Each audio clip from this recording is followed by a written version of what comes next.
FORA.tv. The world is thinking. I think we women don't sometimes give ourselves enough credit. It's not just men or our bosses or whatever who don't value our accomplishments. Sometimes it's us.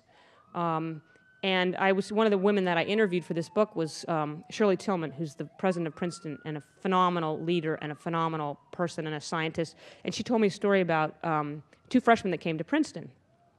And one was a young man, one was a young woman, and they had both won the very prestigious Westinghouse Science Prize.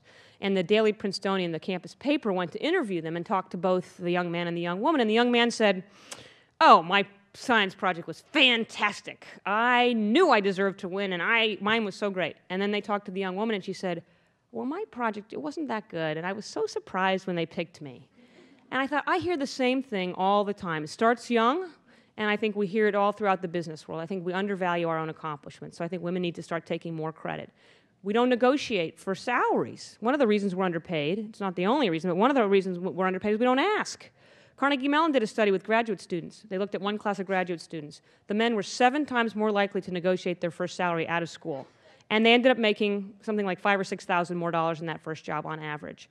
Well, $5,000 or $6,000 in the first job turns into $500,000 or whatever, $100,000 by the time people reach retirement age. I mean, the differences over the course of a lifetime are dramatic. And so part of the reason is women don't ask. I think we also don't raise our hands enough. I see it in politics all the time. You'll have somebody recruiting candidates to run for the House of Representatives, and they'll say, "Here's the 5 things it takes to be a good candidate." And a man will go, "I got 2, I'm good to go." And a woman will go, "I've got 4, I'm pretty good on number 5, so if I wait 5 years, I think I'll be there. So can you come back?" And I think, you see that over and over. Women don't raise their hands for more money. They don't raise their hands for promotion. They don't raise their hands to toot their own horns. And we don't like to brag. I mean, women are really, I think, in many ways want to share credit. And I think that's great. But we also have to find a way to take credit for what we do, because it's important and it's valuable. And we have to value it if we expect anybody else to value it.